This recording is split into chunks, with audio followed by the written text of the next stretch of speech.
sommes sur R7 et nous sommes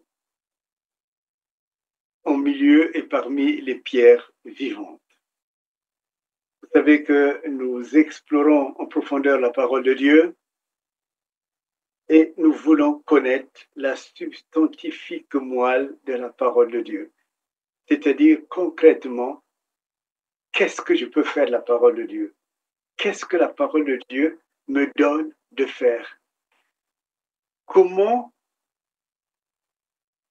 explorer la puissance de Dieu? Comment explorer le règne de Dieu?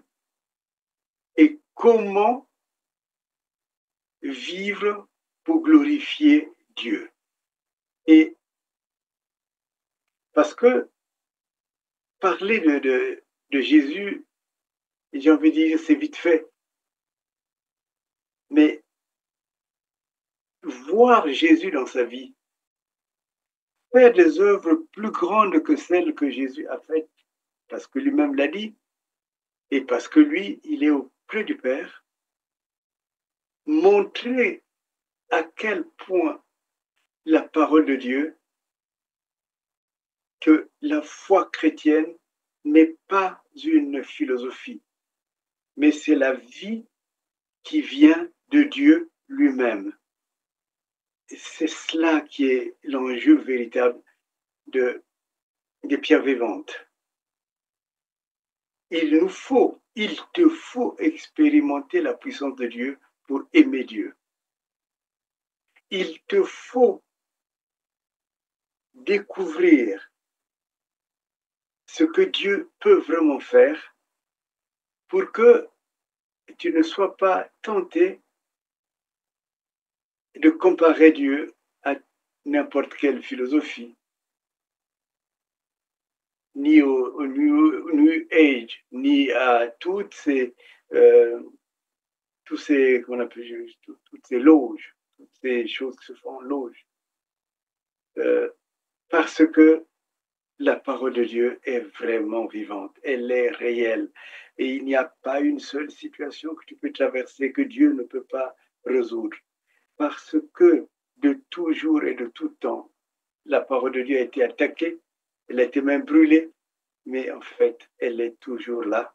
Et je sais que quand je serai parti, elle restera parmi mes enfants, parmi mes petits-enfants, et jusqu'à la fin des temps. Et moi, le but que je poursuis en exposant avec vous la parole de Dieu et en exposant ce que j'appelle les pierres vivantes, c'est que la foi ne devienne plus superflue, que la foi ne devienne plus ce que les parents t'ont enseigné. Ils t'ont mis sur le chemin, parfois sur le chemin du catéchisme, et beaucoup, c'est devenu uniquement une histoire passée. C'est un peu comme quand on parle d'Antiquité, bon, ça peut me concerner ou pas. Mais Dieu n'est jamais l'Antiquité. Dieu est là. Dieu est en toi. Dieu est présent en toi. Et la puissance de Dieu, elle est là au quotidien. Tout est donné gratuitement. Même ta vie de ce jour, quand tu te réveilles, tu peux dire que tu as eu de l'argent, mais l'argent, l'or et l'argent appartiennent à Dieu. Et tu peux dire, j'ai bien mangé, mais même la nourriture, Dieu te la donne. Et dans ton corps, il fait en sorte que cela te fasse du bien, te donne des forces. Et il n'y a rien qui existe sur la terre qui ne soit pas le don de Dieu. Et souvent, on passe plus de temps à nous battre, à combattre, alors que les choses sont plus simples. Et c'est cela que nous voulons explorer aujourd'hui. Rappelez-vous un texte de base par lequel nous sommes partis, Jérémie 29, 11. Quelquefois, quand je parle, je dis 11, 29, mais sachez que c'est Jérémie 29, 11. Et c'est un texte que vous deviez connaître. Dieu qui se défend de n'être pas la source ou l'auteur des malheurs que tu traverses. Combien de personnes ont quitté Dieu, se sont éloignés de Dieu parce qu'ils ont traversé des malheurs. Et ces malheurs, ils les ont imputés à Dieu. Et souvent d'ailleurs, ils disent, mais si Dieu est tout-puissant, pourquoi a-t-il permis que? Où était-il Dieu pendant que moi je souffrais? Mais Dieu vient dire dans Jérémie 29, 11, voilà, moi j'ai un projet pour vous. Il a un projet pour toi. Et ce projet, ce n'est pas un projet de malheur. Ce Dieu, il ne peut pas penser le mal contre toi, contre sa créature. Mais c'est un projet de paix et donc de bonheur. Et comme c'est un projet de paix et de bonheur, alors ce projet ouvre sur l'avenir. C'est pour donner un avenir et une espérance. C'est vraiment ce qu'il faut garder comme base pour que tu places ta confiance en Dieu. Nous avons dit dans le cheminement que celui qui croit en Dieu doit toujours d'abord savoir que Dieu existe. Parce que, autrement, et vous êtes d'accord avec moi, si vous voulez croire la parole que Dieu me donne et que je vous transmets, il faut que vous sachiez que Kunku existe. Et donc, le minimum, c'est de connaître Dieu. Alors, comment va Dieu? Nous vous avons dit qu'on va à Dieu par le chemin de la foi. Il n'y a pas un autre chemin.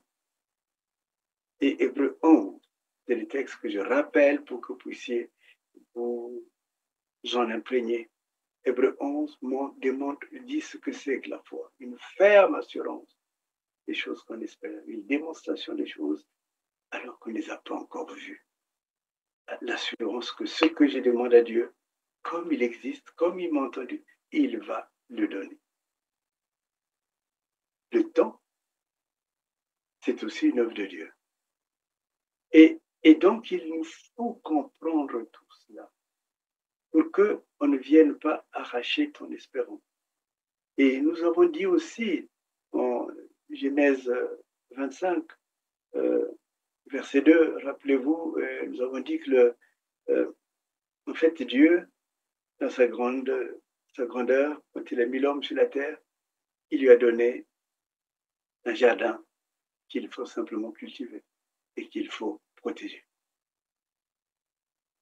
Et l'absence de foi fait que nous sommes éloignés de Dieu. Nous sommes éloignés donc de son jardin. Mais Dieu, dans sa grâce, et j'ai dit, et c'est une originalité théologique que je développe là, même au niveau dogmatique, ça peut être exploité. J'ai dit que ce jardin qu'on croit être retiré de la vie, mais ce jardin, c'est devenu la vie de chacun de nous. Et dans cette vie de chacun de nous, Dieu vient et il construit, il continue à construire le projet qu'il avait dans le jardin d'Éden. Aujourd'hui, j'ai envie de dire ceci. Est-ce que tu sais que tu es un miracle de Dieu? Est-ce que tu sais que tu n'es pas quelqu'un d'ordinaire? Tu n'es pas un clone. Tu n'es pas le souvenir.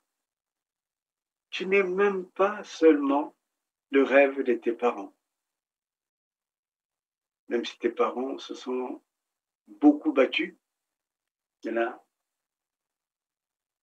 qui ont été des familles qui sont issues des familles de stérilité. On a même accusé, souvent chez nous, c'est la femme qu'on accuse de stérilité. Or, je crois que la science a montré que cette stérilité peut être de part et d'autre. Et donc, même si après traitement après traitement, tu es né de cela, cette volonté de la chair, cette volonté des parents, sache que tu es d'abord un projet de Dieu. Et c'est pour cela que, aussi étonnant que cela paraît, surtout dans ces temps actuels où on n'a plus cette foi à disposition où on a créé une normalité qui fait que Dieu n'est même plus convoqué ou même invité ou même sollicité dans la vie de ce monde, de la vie de chacun de nous. Je peux te dire que Dieu est Dieu. Et toi, il a voulu que tu viennes sur la terre. Nous allons, en disant Jérémie verset 14, nous avons ces belles, pardon, Jérémie 1 au verset 4, nous avons cette belle parole. La parole de Dieu me fit adresser en ces mots, et celui qui parle, c'est Jérémie, le prophète Jérémie. Rappelez-vous justement Jérémie 29, 11. Jérémie, le livre du prophète Jérémie, beaucoup ont découvert Dieu à partir de Jérémie 29, 11. Et pas seulement, mais en lisant le livre de Jérémie. C'est un livre où il y a une sorte de plus qu'un rapprochement, une sorte de marche ensemble avec Dieu, une sorte d'écoute quotidienne de Dieu. Et Dieu s'intéresse à l'homme dans Jérémie. Et alors, il est dit ceci, avant que je t'ai formé dans le ventre de ta mère, je te connaissais. Et avant que tu sois sorti de son sein, je t'avais consacré. Je t'avais établi prophète des nations. Alors, là où il y a vraiment cette dimension humaine, Jérémie répond à Dieu. Et c'est parce que vous constatez, beaucoup de gens ont le sentiment que Dieu ne nous parle pas. Mais Dieu parle vraiment, quotidiennement. Et Jérémie pose une sorte de difficulté.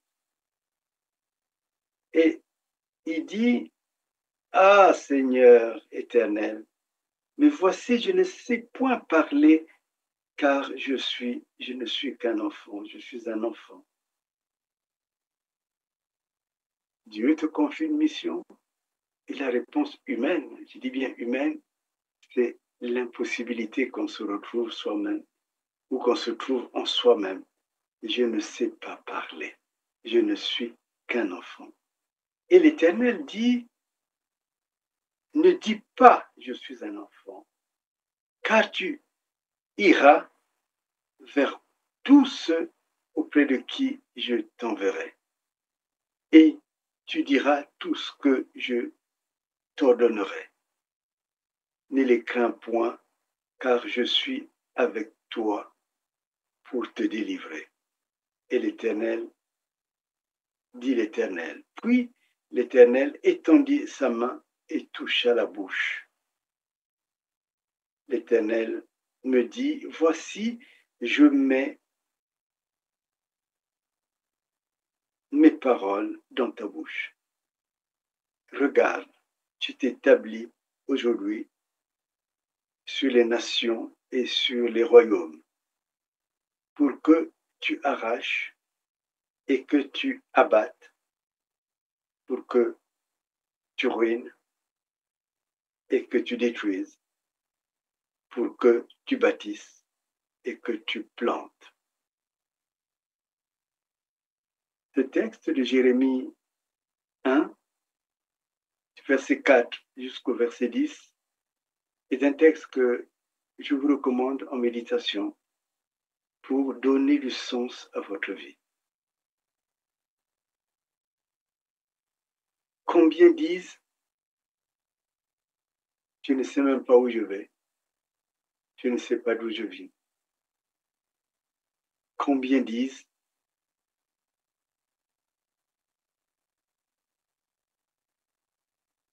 je préfère mourir que de continuer à vivre. Et ainsi de suite. Mais la parole de Dieu vient nous dire une chose claire et sûre. Avant que tu sois dans le ventre de ta mère, Dieu t'avait connu. Cela pose beaucoup de questions théologiques. de la préexistence de l'homme avant sa naissance, l'homme ou de la femme, j'entends. Il pose aussi beaucoup de questions théologiques sur l'existence d'un autre monde dans lequel seul Dieu peut choisir les personnes qu'il envoie sur la terre. Mais très contextuellement, nous avons là l'élément fondamental qui fonde le passage de la vie. Parce que vous savez, et vous le savez, beaucoup de nos prédécesseurs théologiens ont développé cette notion de pèlerinage. Nous sommes pèlerins sur la terre. Nous venons sur la terre pour aller ailleurs. Mais surtout, nous venons sur la terre pour porter la mission que Dieu nous a donnée. Est-ce que tu sais que Dieu t'a donné une mission?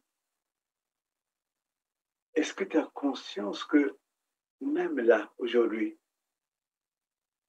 si tu rappelles à Dieu ta venue sur la terre, il te redira, et s'il ne te l'a jamais dit, il te dira la mission qu'il t'a confiée en étant sur la terre. Il y a là un grand mystère. Ces gens qui sont très découragés sur la terre, ces gens qui ne savent pas pourquoi ils sont là, ce sont simplement des gens qui ne se sentent pas encore retournés vers Dieu pour dire mais pourquoi je suis là. Et ces personnes auront une rencontre spéciale avec Dieu. Et cette rencontre, elle est organisée par l'Esprit de Dieu et elle se fait par Jésus. Et souvent, ça aboutit à une vraie conversion, une conversion de cœur, au fait que Dieu vient prendre ta vie pour la conduire. Ces derniers temps, j'ai beaucoup écouté un artiste, un chanteur de la République démocratique du Congo, ce pays qui nous fournit beaucoup de chants qui soutiennent la foi. Et son chant, c'est Nandimi.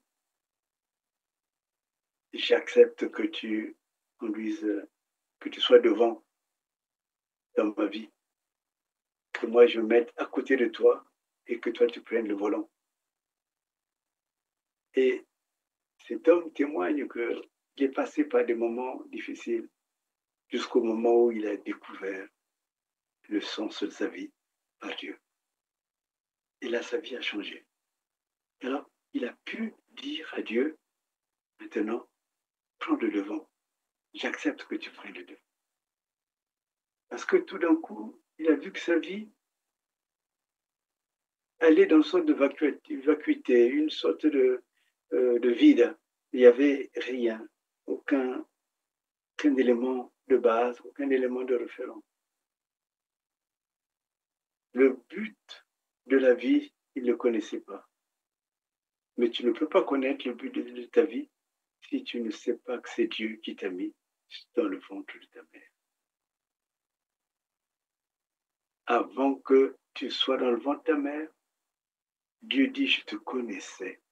Donc, même aujourd'hui, là où tu es, sache que Dieu te connaît. Et à Jérémie, nous avons lu, il a donné une mission, c'est d'être prophète des nations, pour qu'il détruise toutes les œuvres qui ont été créées et que, à la fin, il rebâtisse selon la volonté de Dieu. Cela est très important pour toi. Cela est très important pour toi qui as perdu le sens. Pour toi qui, peut-être que maintenant que je te parle, ma parole que Dieu met en moi, peut sauver ta vie. Peut-être que l'idée du suicide même te traverse. Peut-être que tu as l'impression que ta vie n'a pas de sens. Aujourd'hui, je voulais te dire que non seulement tu es un envoyé de Dieu sur cette terre, tu es un envoyé de Dieu qui est le Père de Jésus-Christ, mais également, il t'a confié une mission à faire sur la terre. Et aucune des pierres vivantes ne peut dire qu'elle est venue sur la terre pour rien. Aucune des pierres vivantes ne peut dire, ne peut annoncer le fait que, en étant sur la terre,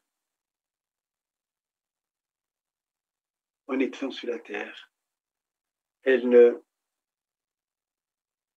ne sert qu'à servir de pied d'achoppement à d'autres. Ou qu'en étant sur la terre, elle ne peut pas produire le feu comme à l'époque du silex, ou qu'elle ne peut pas être une pierre qui reflète la lumière, quel que soit le sens que Dieu va donner à ta vie, peut-être à partir de ce soir ou de ce matin ou de ce midi. Il faut que tu aies une assurance, une très grande assurance, c'est que Dieu te connaît. Dieu te connaît. Et ce que tu traverses, les épreuves que tu traverses, souvent, on leur donne le sens qui est contraire à ce que Dieu veut. Parce qu'une vie sans épreuve ne peut pas exister. Parce que l'épreuve est une école. Les difficultés que tu traverses forgent en toi l'homme ou la femme qui a une mission accomplie sur la terre. Une mission unique. Mais cette mission, elle s'exerce avec la puissance de Dieu. Cette mission s'exerce avec un but, c'est de glorifier Dieu. Jérémie, dont nous voyons ici le passage, a été voir des rois et des chefs des nations pour leur dire ce que Dieu voulait leur dire. Et comme il est dit en ce chapitre 1,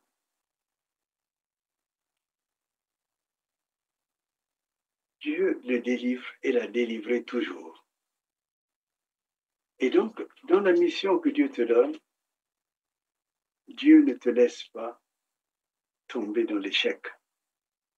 Il n'y aura pas d'échec. Il y aura beaucoup d'apprentissage sans doute. Mais le courage qui va t'animer, c'est un courage qui viendra de la puissance de Dieu. Sans la puissance de Dieu, tu n'y arriveras pas. Et alors, c'est l'occasion pour moi de te parler des amis que tu as dans ta vie et que tu n'imagines pas.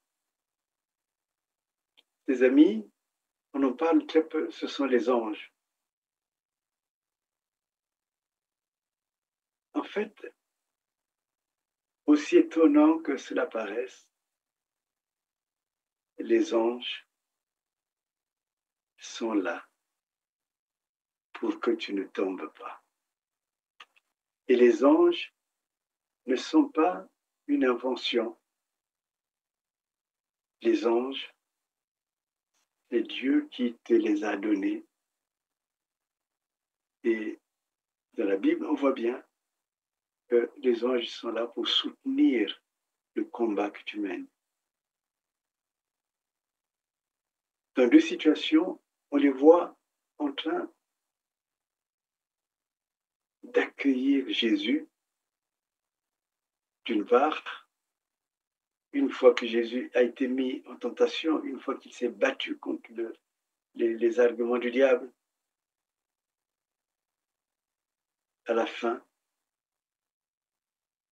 l'ange lui a apporté ce qui lui permet de se fortifier. On voit aussi chez Élie, quand Élie a combattu, je crois que c'est 1 roi 19, après avoir combattu contre les prophètes de Baal, il est épuisé, il est fatigué, il tombe même, il dort, et quand il se réveille, l'ange lui a préparé une galette, il a préparé de quoi manger et de quoi boire, pour qu'il trouve la force d'aller jusqu'à la montagne où Dieu est venu lui parler. Alors, qu'est-ce que nous pouvons dire en résumé? Regarde ta vie. Si elle n'a aucun aboutissement, ou tout au moins tu as le sentiment qu'elle n'aboutit à rien, ta vie, c'est peut-être que simplement tu ne t'es pas encore retourné vers Dieu pour dire, mais pourquoi tu m'as, pourquoi, en termes de reproche, mais quelle mission je dois accomplir sur cette terre? Et avec l'assurance qu'il n'y a pas de vie sans mission sur la terre. Quelle mission je dois accomplir sur cette terre? Et quels que soient les âges, même si tu as les cheveux blancs, ou tu as le sentiment que toute ta vie est derrière, Dieu peut la ramener de l'arrière à l'avant pour que tu puisses vraiment vivre, mais totalement vivre dans ta mission. Jérémie est jeune. Quand Dieu vient lui parler, quand Dieu vient lui dire ce qu'il ne sait pas, comme beaucoup, comme toi, comme moi, nous sommes passés par le ventre de notre mère. On ne se souvient pas de ce qui s'est passé. Et même pendant ce moment-là, Dieu prenait soin de toi. Et Dieu te connaissait déjà. Et quand tu sors de son sein, Dieu te connaît encore. Et là, il t'a consacré. C'est-à-dire qu'avant même toute consécration pastorale ou de prêtre, ainsi de suite, Dieu savait qu'il faut te consacrer avant que le monde ne te connaisse. Parce que s'il ne te consacre pas, le monde te perturbera. Mais là, Dieu vient, il te consacre. Et comme il a parlé à Jérémie, il va te parler.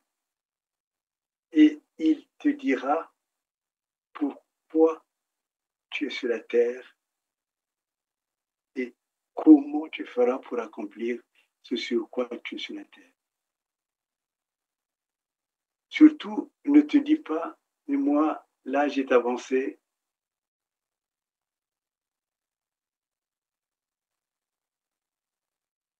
Rappelez-vous, il y a un homme qu'on appelle Siméon. Siméon, c'est à la fin de sa vie, lui qui attendait la délivrance d'Israël.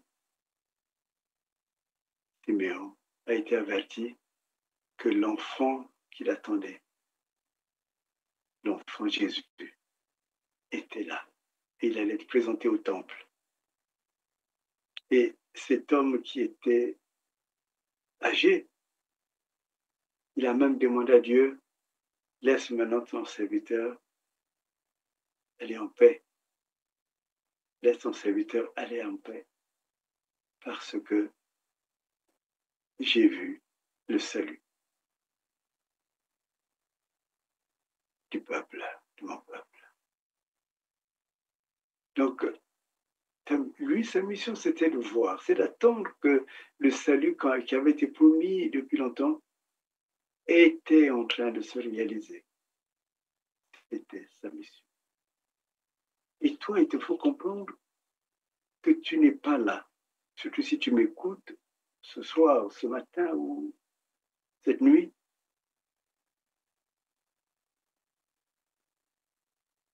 il a pour toi une mission que tu dois accomplir. Ne te mets pas une barrière dans ton raisonnement.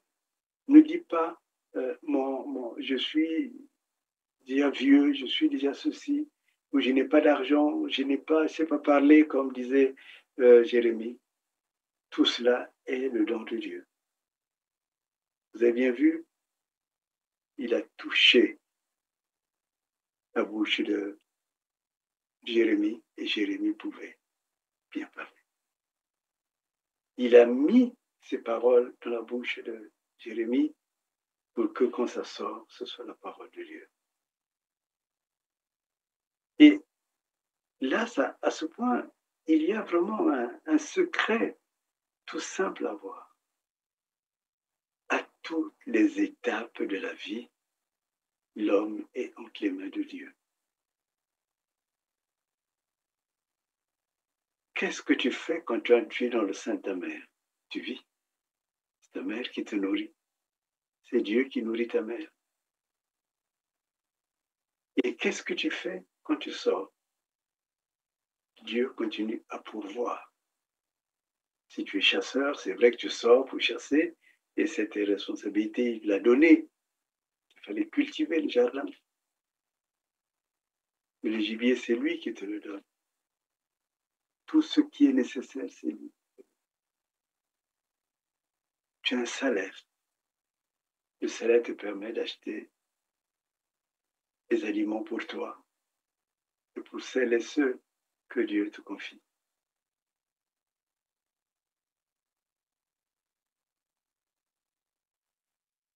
Comment fait-il?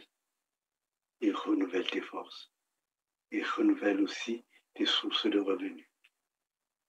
Et à chaque étape, il en est ainsi. Ceux qui ont fait les universités, ceux qui ont fait les écoles, ils connaissent comment c'est si difficile de pouvoir aboutir, même dans ces formations. Et la force pour étudier, l'intelligence pour étudier, il la donne pour toi. Et quand tu es fatigué, Jésus dira, venez à moi vous tous, Matthieu 28, venez à moi vous tous qui êtes fatigués et chargés, je vous donnerai du repos. Et il dit même, entrez dans mon école, prenez mon joug est léger. Jésus vient te porter quand tu es épuisé. Si tu l'es aujourd'hui, même dans le fond de ton cœur, dis-lui que tu es épuisé. Dis-le lui. Et dans les combats les plus grands, toi, tu ne vois que ta part à toi, mais l'armée céleste qui vient pour combattre pour toi, tu ne la vois pas. Tu as le sentiment d'être seul sur la terre. Combien de gens disent, moi, je suis vraiment seul sur la terre. Non, tu n'es jamais seul. Chacun a un ange qui combat et qui prend soin de lui, de nous, de moi. Et cet ange, tu peux lui parler. Tu peux lui parler. Plusieurs fois, l'ange est intervenu dans ma vie, mais cela fait à peu près 2 semaines ou 2 mois que j'ai appris à lui parler, à échanger avec lui. C'est une part de toi. C'est comme pour ceux qui sont mariés, ton conjoint.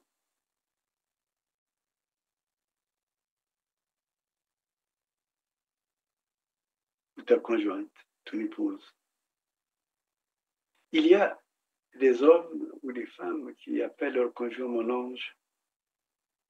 C'est sans doute vrai. En tout cas, l'ange est, je dirais, celui qui est le plus proche de l'humain, de l'homme. Celui qui a reçu mission de ne jamais permettre que tu tombes. Et c'est lui qui veille jusqu'à ce que tu accomplisses la mission que Dieu te donne.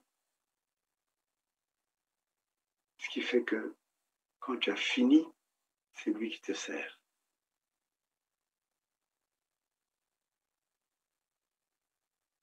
Donc, si tu regardes bien, et c'est vraiment important que tu arrives à comprendre, que pour que tu accomplisses le projet que Dieu veut que tu accomplisses, Dieu est présent à chaque étape de ta vie. Quand tu as le sentiment que tu ne sers plus à rien, demande à l'Esprit Saint de renouveler tes forces.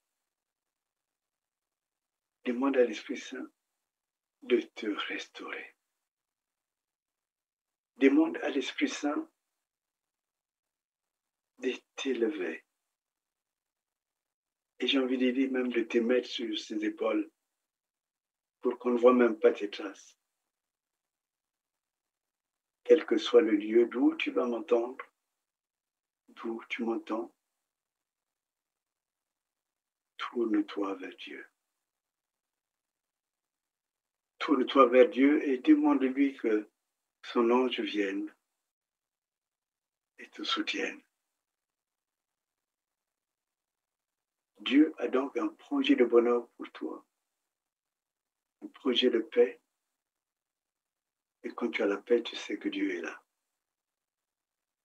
Mais dans ce projet de paix, Dieu est en train de travailler. Il ne te laisse jamais seul. Même quand tu es tombé, il vient te rechercher. Si ton cœur est prêt à la conversion, à revenir à Dieu, Dieu t'accueillera. Donc voilà, pour aujourd'hui, il est important que tu saches que tu n'es pas seul. Je me rappelle une fois, j'étais à Thésée et je disais à quelqu'un à qui je parlais, ah, je me sens vraiment seul. Je venais de passer par une épreuve très lourde, de divorce. Et je disais, je suis vraiment seul. Et je me rappelle cette sœur qui était, parce qu'elle était de Pologne, en tout cas des pays qu'on dit de l'Est, m'a dit, Dominique, tu n'es jamais seul. Parce que Dieu est toujours avec toi. Alors toi aussi, j'ai envie de te dire, mon frère, ma sœur, Dieu t'a envoyé sur terre pour accomplir sa mission, qui te donnera toutes les forces et qu'il t'en a déjà donné. Il va t'enseigner et il t'a déjà enseigné. Et il va accomplir ce qu'il a promis. Il est avec toi tous les jours. C'est l'assurance que Jésus avait donnée. Je suis avec vous tous les jours jusqu'à la fin du monde. Alors, cesse d'avoir peur. Appelle-le au secours. Fais que les peurs partent. Demande que les peurs partent. Souvent des choses quand on dit, mais il faut arrêter d'avoir peur, c'est facile à dire. Vous devez dire, demande à Dieu de chasser l'esprit de la peur. Alors tu découvriras toi-même la paix de Dieu. Que Dieu te bénisse.